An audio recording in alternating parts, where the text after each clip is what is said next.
Hello gang, Tattooed Biker here with you. Tonight I've got 4 disturbing true stories and bizarre reports about strange beings and unidentified creatures to share with you. But before we jump in, do me a solid. Smack the like button, subscribe if you haven't already, and then grab your gear and let's ride.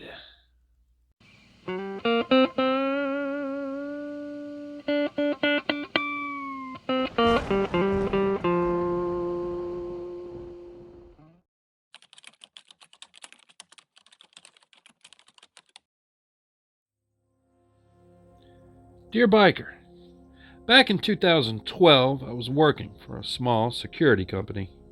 We were contracted to work at a tourist location called Broadmoor, Seven Hills, near Colorado Springs in the Cheyenne Mountain Canyon area. I remember shifts being grueling, due to the fact that we were in direct sunlight till the afternoon and evening, and on an average shift, we were expected to walk a minimum of 7 to 8 miles between the base of the parking area to the top, where the falls were. Very rarely were we allowed to use the guest elevator for the handicapped and elderly.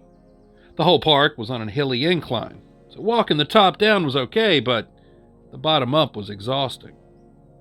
In the evening, near the base of the falls, native Ute or Cheyenne tribal dancers would perform, and we had to monitor the crowds. These falls were frequented by area tribes for hundreds of years and were still considered spiritual. So it was the native tribes that pushed for the performances. Since Seven Falls is considered a state park, at the end of the night, we would sit at the main entrance into the falls at the bottom of the canyon and monitor the toll booth. During weekends and holidays, we were out there till sometimes 3 a.m. On several occasions, when waiting for the end of my shift, I always had occurrences that made me feel like I was going to get attacked by either an animal or a person. We would hear these strange hissing sounds and groans. Sometimes there were glowing eyes, either red or white in color, but larger than the area wildlife. These could be seen from behind the bushes and the tree canopies. But what stuck with me were the shimmering humanoid shapes. The shimmering was otherworldly. The way I always described it to my family and just a few friends was like that of the Predator film Alien when it cloaked. My first work firearm was an older Smith & Wesson semi-automatic single-stack pistol that was my dad's when he worked for the local police department. But I still felt that I was defenseless. I watched this shimmering silhouette crawl on the asphalt over to the toll booth, and then it appeared to stand upright and extend a long waving arm. This looked like an entity between the physical and the incorporeal realms.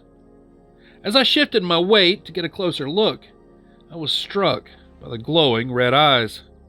I then watched as this entity jumped into a tree no less than 20 feet away. From there, the entity jumped again. This time, a broken branch fell from the tree, creating a loud crashing sound. The entity looked back one last time before going over the gate and disappearing into the park. In May of 2022, an old co-worker and I ran into each other at Walmart. We decided to go to the nearby diner next door and talk about the good old days. During the conversation, he asked if I ever saw the Predator and its camouflage at Seven Falls. My blood ran cold. He then proceeded to tell me about his experiences on his shifts that I'd never heard. After leaving the diner and arriving home, I just sat in the driveway for a moment, thinking about what might really inhabit that park. Signed, Patrick.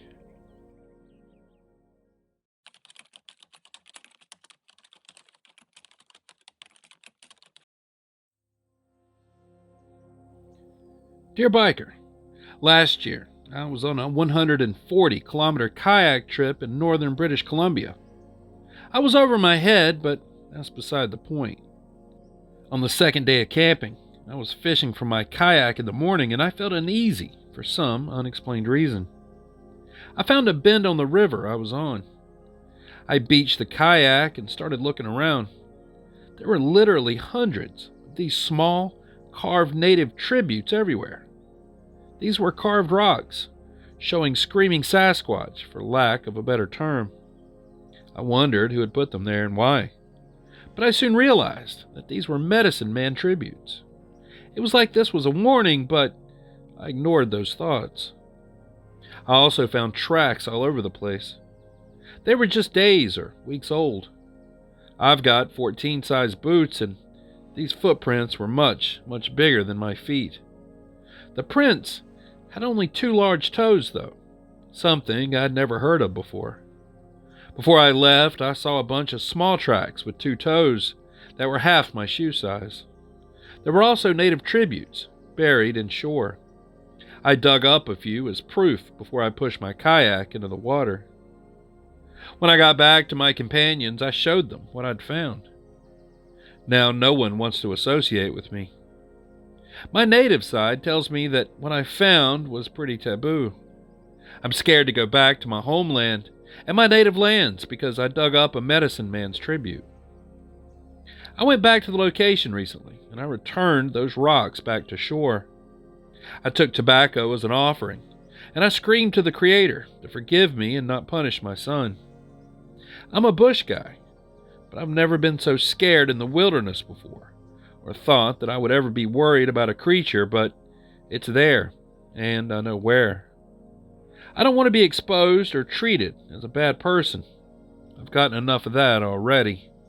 I spend my life in the bush, and I can't explain what I saw, and I can't forget my fear. Signed, Leon.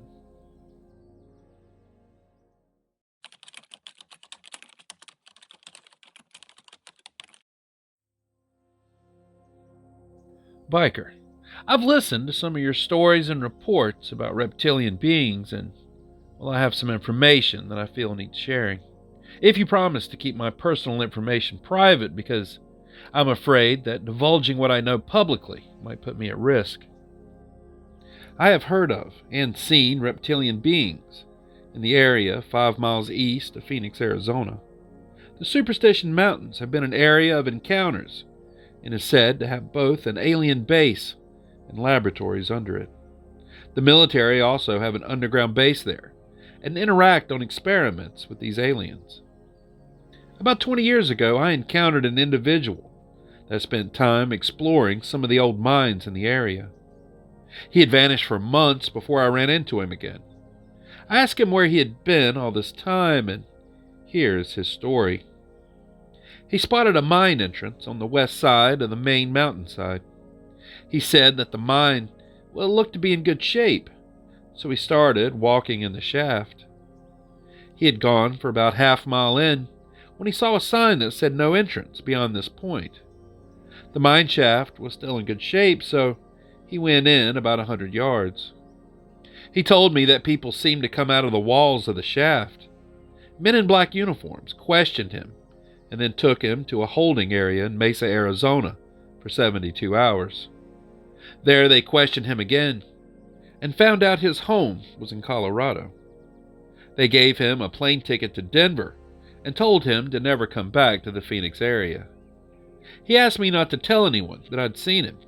He wanted to pick up some personal items that got left behind. I have never seen him after that. There are other stories of treasure hunters going into old mine shafts and finding holographic walls in the shaft. They didn't try to enter the area behind the wall as they feared that they might not be able to get back out. They told me that they took a round rock once and rolled it through the screen and heard it roll for some distance. One of them reached through the screen with a flashlight in his hand. He turned the flashlight back towards the screen, but he couldn't see any light. He said that he withdrew his arm as he had the feeling that something was back there, and he didn't want it to grab him and drag him in. I asked the men to take me up there and show me that mine. They all said no way they were going back in there. We got a topographical map out, and they showed me the area where they had encountered the wall. I did go into the area to search, but I was never able to find the mine. This is not as strange as other people who have found an opening and marked the entrance with a pyramid of large rocks and left to get lights and more people and equipment. When they got back, the rocks were still there as they had stacked them, but the entrance was gone. There has been a sighting of Reptilian about 9 feet tall in that area.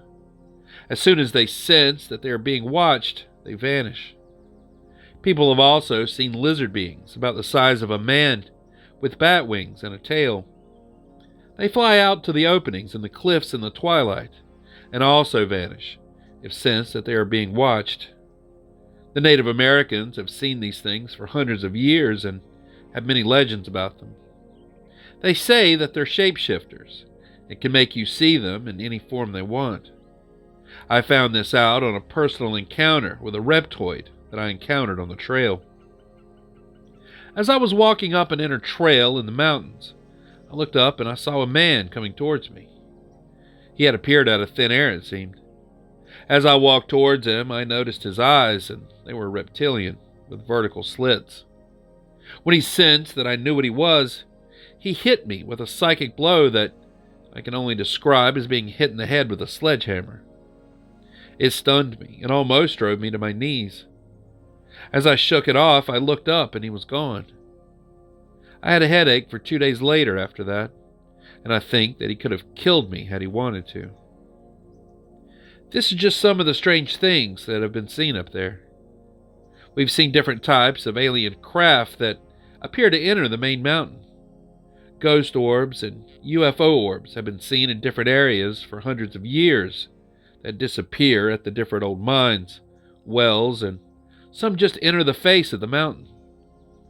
I would love to get in touch with a well-equipped investigative group and have them check out some of the strong magnetic fields that might act as dimensional portals where some of these creatures come and go. I've even heard about an encounter in Missouri that was in a Navy storage area, which is no surprise. They've been given reign over housing UFO and aliens since the formation of the Majestic 12 after the Roswell crash. One day, our government may actually tell us the truth about their involvement with alien encounters and tech that has been traded for their abduction of us. Signed, Anonymous.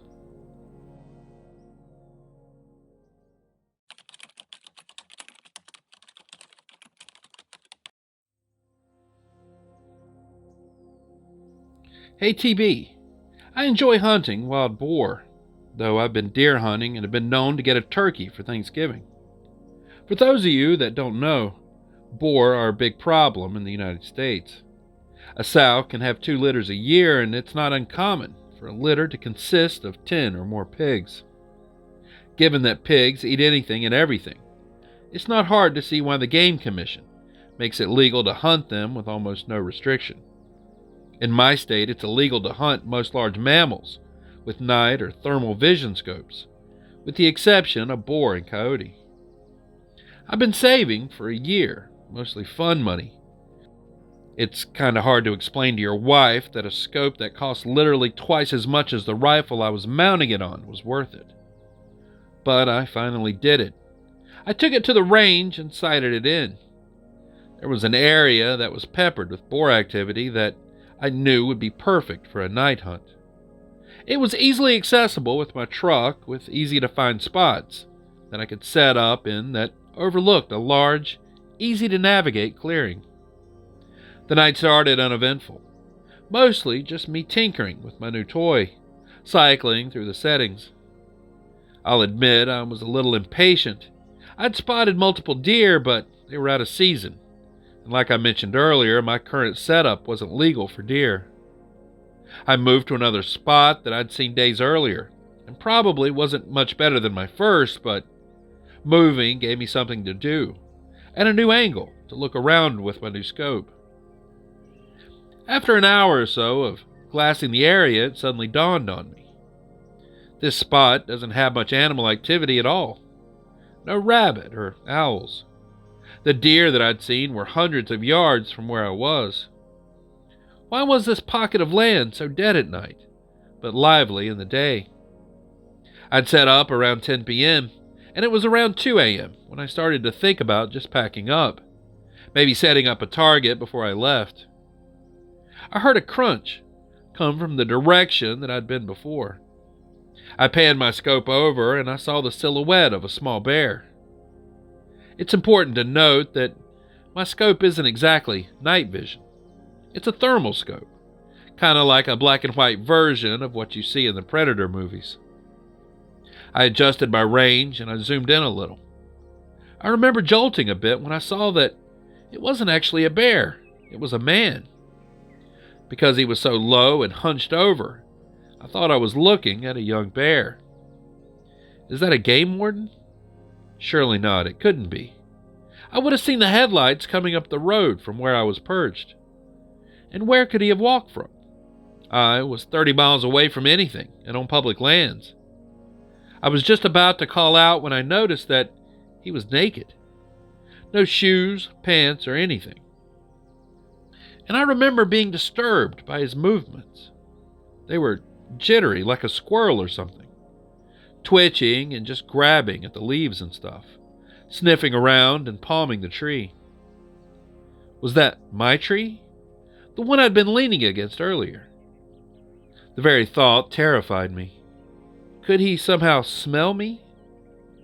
Then he did something that I still have nightmares about to this day. He squatted and placed his hands in the dirt between his feet and stared straight up like a dog, mid-howl. And I heard it. A voice coming from that direction. A female voice. "Help, I'm lost." There was a long pause, but neither of us moved a muscle. The center of my sights was trained at the dirt in front of his feet. I couldn't bring myself to aim directly at another person. Were they lost?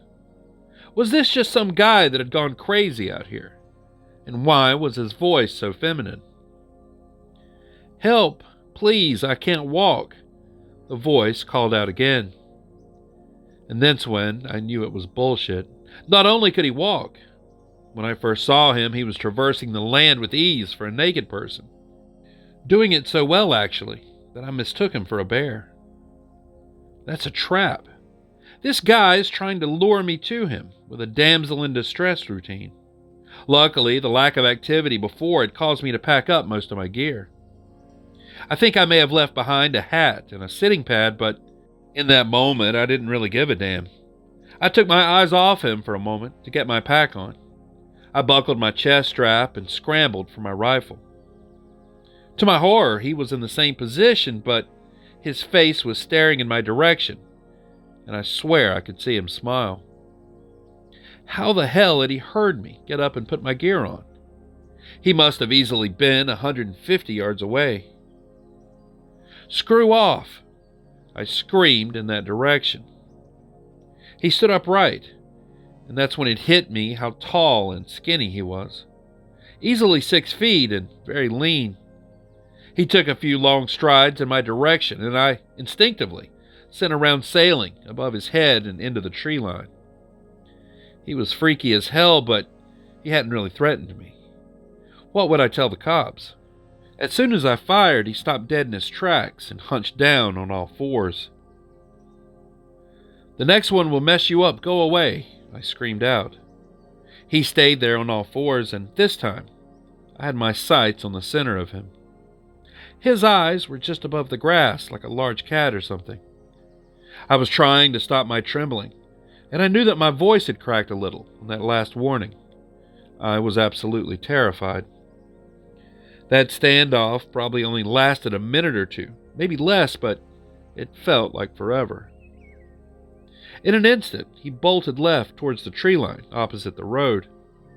So much for not being able to walk. I couldn't keep him in my scope, he was moving so fast. He disappeared into the brush, and I sent another round sailing high in his direction.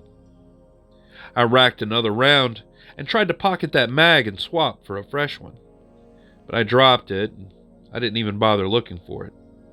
I wasn't far from my truck, and I really wanted to get out of there. I could hear him, off in the distance, yelling in this weird sound that might have been a laugh or a cry. I scrambled up the trail and arrived at my truck breathless. I tossed my gear into the cab, but kept the rifle in the passenger seat as I sped off. For the longest time, I told the story from the perspective of having spotted some deranged crackhead living off the land like some sort of caveman. I reported the incident to Fish and Game, but all they did was scold me for hunting at night and alone, and I never received an update. It wasn't until that I told this story at a camping trip that my nephew told me about wendigos, rakes, and skinwalkers. My story scared the piss out of him because the spot we were camping was technically the same forest that I'd seen this bastard, just 50 miles east of it. He was so spooked his mom had to take him home. She was actually pretty pissed at me. And now I've gone down the rabbit hole. And I'm not saying that what I saw was definitely a wendigo or a skinwalker. I'm saying that if such a thing exists, I might have dodged quite the bullet that night. Or maybe it really was just some kind of tweaker. Either way, I thought I'd share. Signed, Pete. And there it is. All the real reports and true stories of unexplained cryptid encounters and bizarre experiences that I have for you tonight. So, what did you think about these? As always, I'm anxious to read your thoughts and theories down in the comments below, but please, keep it respectful to the witnesses. And if you have an unexplained encounter that you want to share, just send it to the email address in the description and, well, your story may just wind up in a future video. Anyways, thanks so much for taking this strange ride with me tonight. I really appreciate you. And until next time, stay curious, stay vigilant, stay safe, and I'll be seeing you on down the road a ways. Biker out.